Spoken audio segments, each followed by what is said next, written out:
Hi, I'm Mara Webster with In Creative Company, and today I'm thrilled to be talking to Samantha Strauss, who is the creator, writer, and showrunner for The Last Anniversary. And one of the first things I was really interested in with adapting Leanne Moriarty's work from the book into this series is I've heard you describe how you feel like there's always this wonderful momentum and engine to her writing. And, there is a slight mystery element that plays out throughout this series, but it doesn't feel like the tone of the show is actually centered around it. It really is this intimate, character-driven piece. And so I was interested in how you take that idea of the momentum and the engine, but actually really focus and ground it through your characters. Yeah, and I think it's a unique challenge of Leanne's books because her characters are so rich and so funny and so surprising and kind and just complex. She writes with such a lot of love for people, which is why I always really respond to her books. But the characters, you want to play with them, but you do have this sort of this mystery coming through. And this was an earlier book of hers, so we did actually reinvent the mystery, and it is a little different to the book. So if you've read the book, I think hopefully you'll still be surprised by the end. But I think my approach for this and the team of writers, it was to come at it from character. That the plot would never impose itself upon it. It would be as grounded as possible as they try to solve a really really old family secret and history.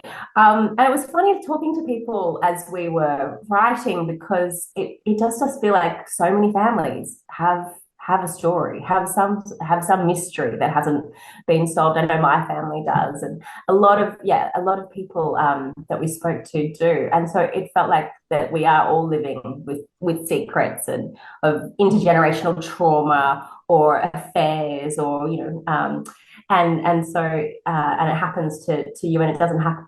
You don't exist in your own mystery genre. You exist in your own true weird normal life. And so that was kind of the spirit of the approach. Yeah, the show really captures that idea of intergenerational things and how, even if you don't have the same experiences that your mother did, there's things that trickle down and emotions that connect different generations.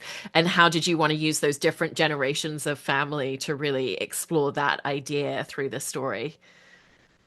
I mean, and that was what I loved the most about the book, and the process of adapting it, because you were able to. I mean, in the book there was actually even one more generation.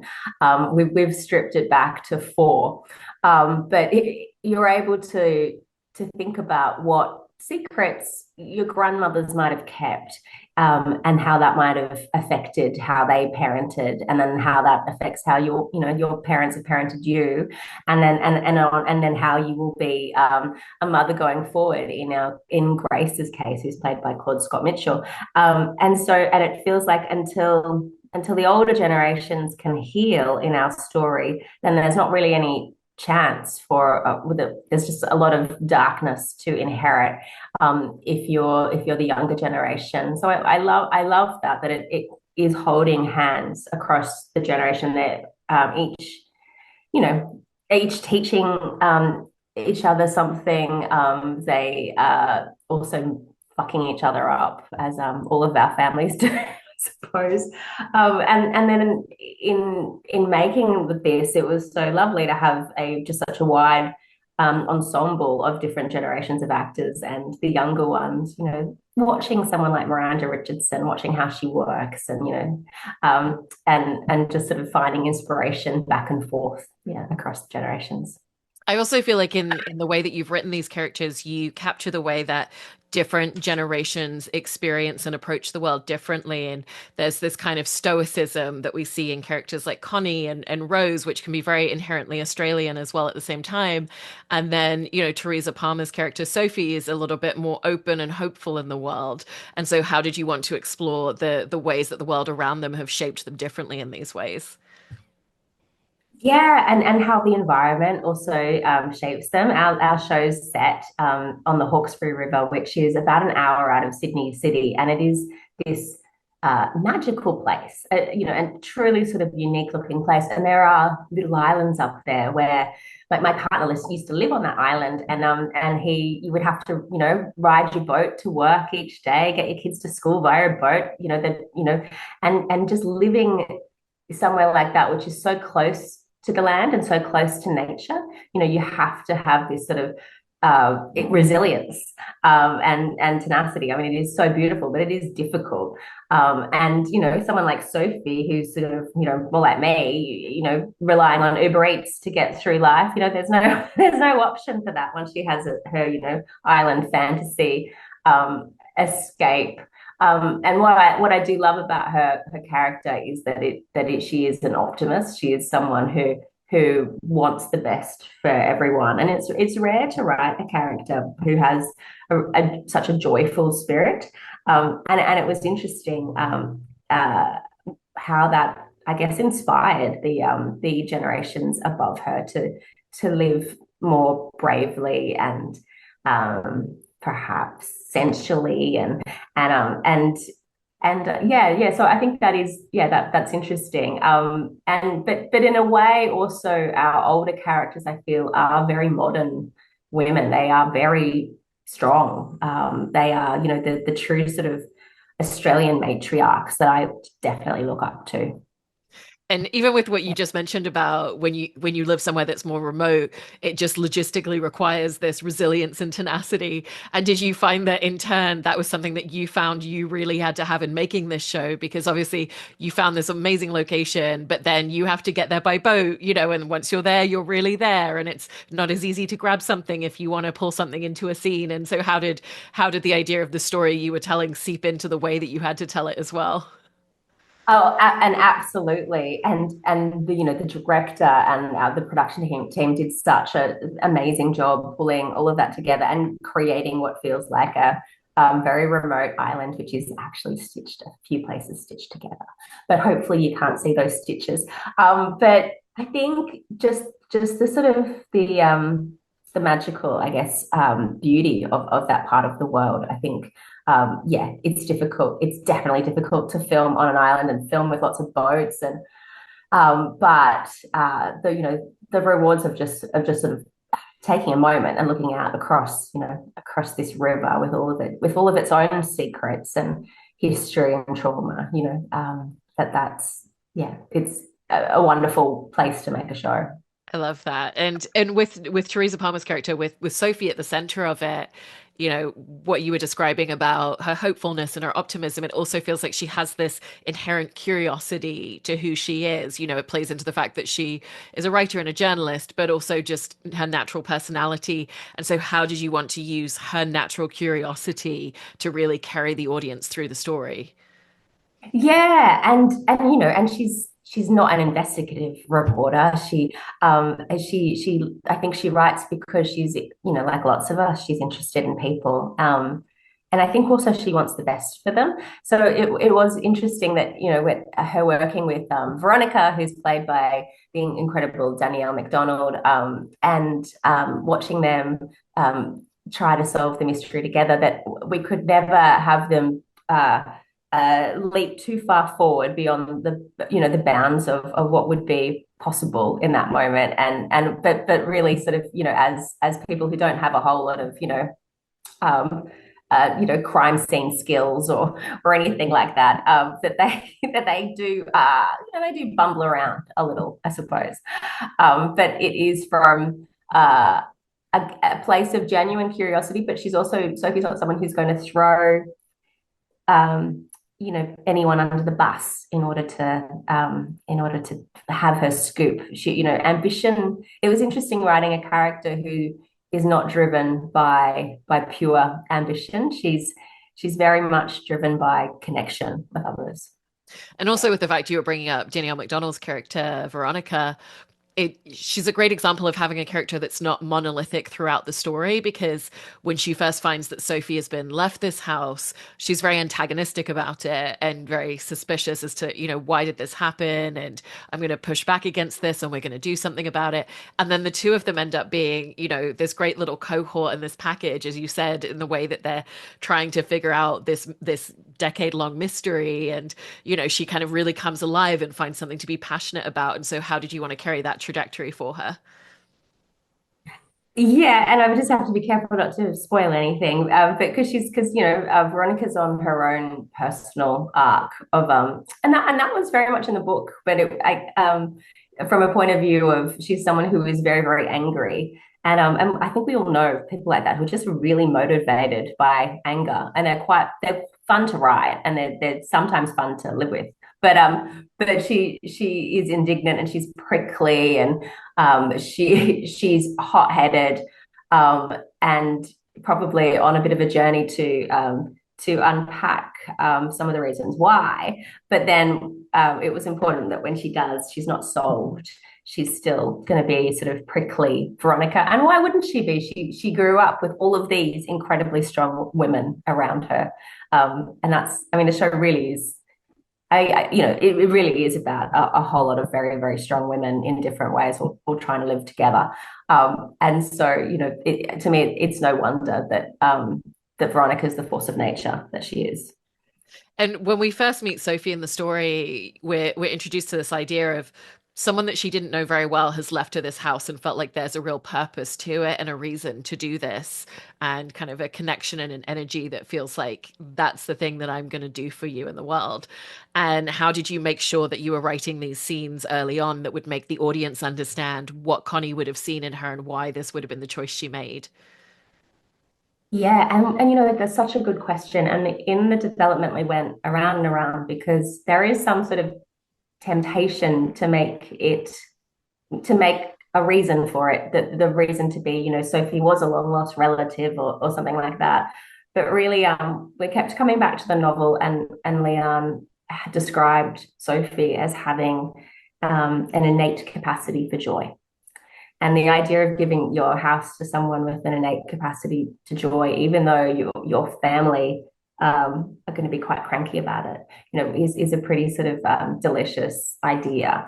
And but it also felt like in Connie's wisdom, and also stubbornness, that it was time for the secret to be revealed, or it was time for Rose to tell the truth. And so to bring someone like Sophie who would do that gently, I think was a good move of Connie's. We also get to see Sophie, really trying to pursue some sort of romantic connection in the world, and kind of realizing that that's actually not necessarily the path that she needs to find right away.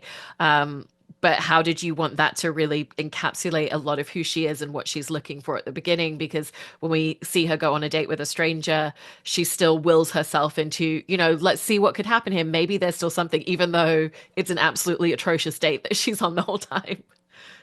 And who hasn't been there? I mean, it was funny, the parallels. When I got this material, I was single and in my late 30s, and really scared. And I wanted that I wouldn't.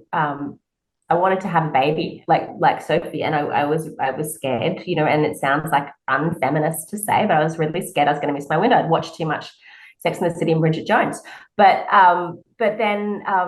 And so we wanted that, and Sophie, to her fear to be real. It's a tricky thing to navigate.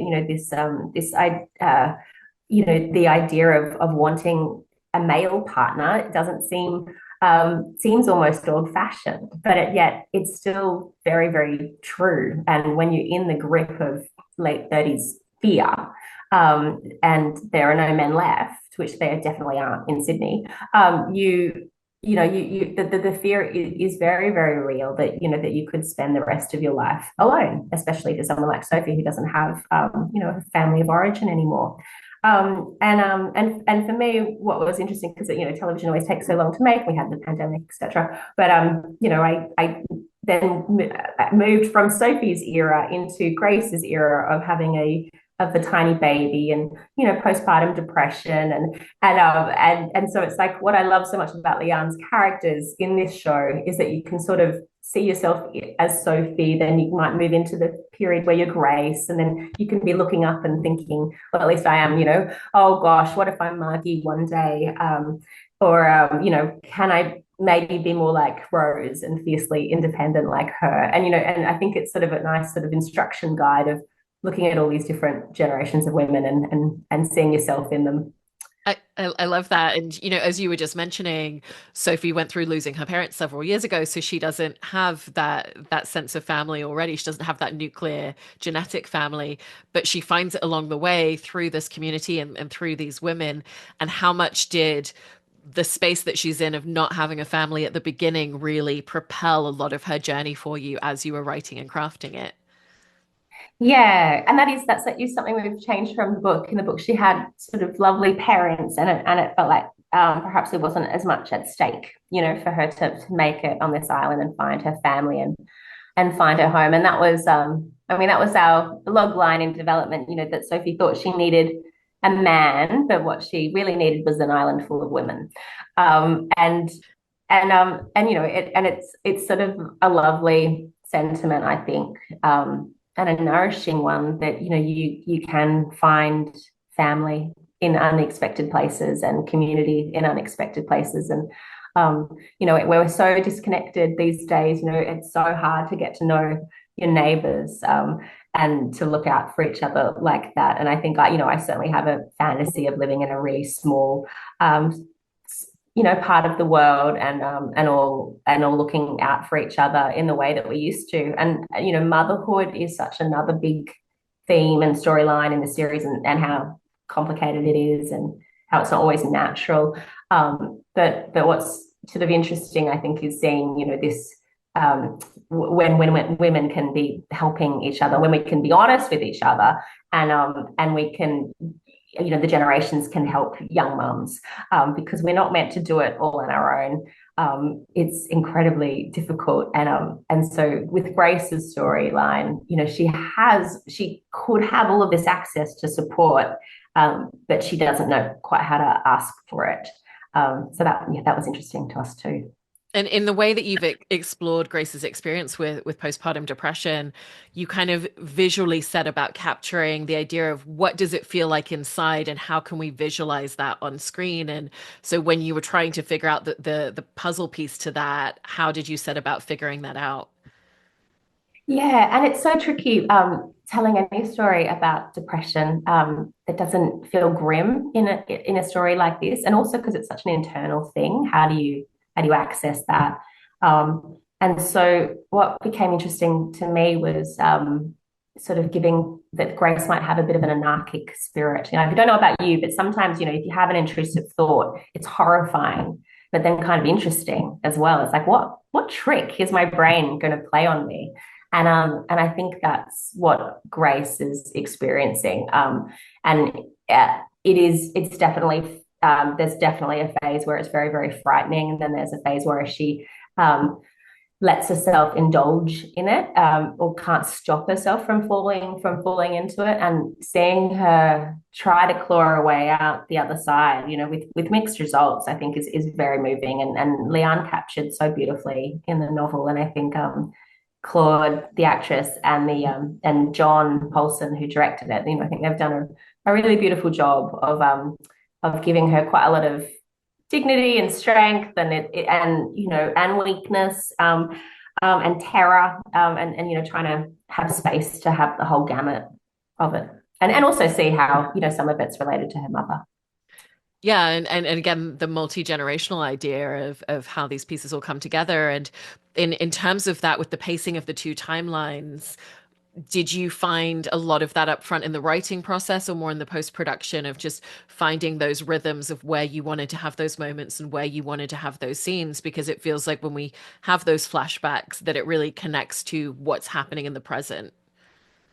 Yeah, well, I mean, things have definitely slipped around in post, but that was all definitely scripted, and I think the show sort of, elevates, when the past is able to speak to the present like that, and you don't need much of the past. It's funny, that thing of, uh, when you go into sort of writing flashbacks, when they feel sort of like too much like old scenes, and it's difficult to connect with different actors across different generations. But what we did have in this one is that the generations are really different. That the the young Rose and Connie are sort of, late teens, early 20s, and then we're going up to the 70s. So, you sort of forgive just, looking at two different actors some more. But it feels more sort of when it's a sensory moment of going back to the past. I love it when and that was definitely something we found in the editing with two fantastic editors, Deb Pitt and Danny Cooper, and they are a brilliant team who have worked a lot together, and I loved that we found that rhythm. And you were mentioning John Paulson, who's the director of the series, and I wanted to ask about collaborating with him and really just building this world, especially because it's so visually specific through the setting of the story. Yeah, and this is the first series that John has made in Australia. He's made some films here, but he is Australian, but he's away for a very long time. And I think it was really terrific that he came back with a fresh eye on it. And from the beginning, we knew that he had um, so much love for all of these characters, which was really the thing that we were hoping for with the director. And then he worked with the extraordinary Colin Gibson, who was our production designer. He's won an Oscar for Mad Max. He's, Oh, very fancy. And Rob Marsh, the cinematographer. And some of it's set builds, and which is unusual here in Australia for TV. We often can't afford that. And But they fought for it with their budget, and then others is obviously all of our locations. But it was interesting that they both all three of those the director, production designer, and cinematographer were always coming from a place of character that led everything. That in terms of the location of Connie's house, that was such a difficult find. There was only one place in the whole world where that could be, and convincing those owners to let us have it because they're terrified it's going to be a tourist destination. But and they have chosen to live in an isolated place.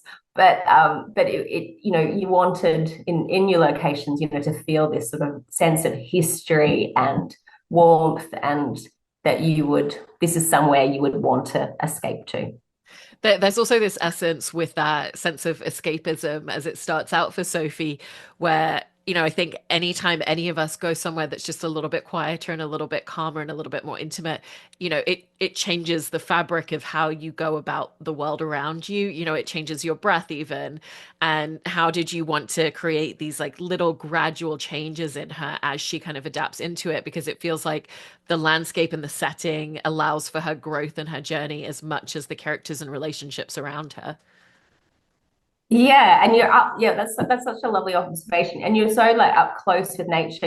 There's also there's a falling in love part, but then it was important to us that there's also like the really shit part of the septic tank breaking, and of life, of having to figure out a life in boats, and of living with all these people that you've only just met. And so yeah, that was important that she went through sort of the more problematic phase. But then, Sophie is someone who's been looking after herself, probably not always nourishing herself and looking after herself. And so she learns to cook in this series. You see her throw herself into, being the mystery and putting herself out there, and looking after the others. And to me, that sort of it feels like this show is quite unlike a lot of shows because it's I just keep thinking of it as sort of like I want to have a hot chocolate and a rainy day and sit with my mum with a blanket on my lap, and that's to capture that kind of uh classical, maybe more escapism. We go to some dark places, but it's not an edgy series, or I don't think it's uh I hope it's not difficult to watch. Yeah. Well, I really love hearing you talk about it and everything that went into creating it and shaping all of these characters. So congratulations on the series and thank you so much. Thank you, Mara.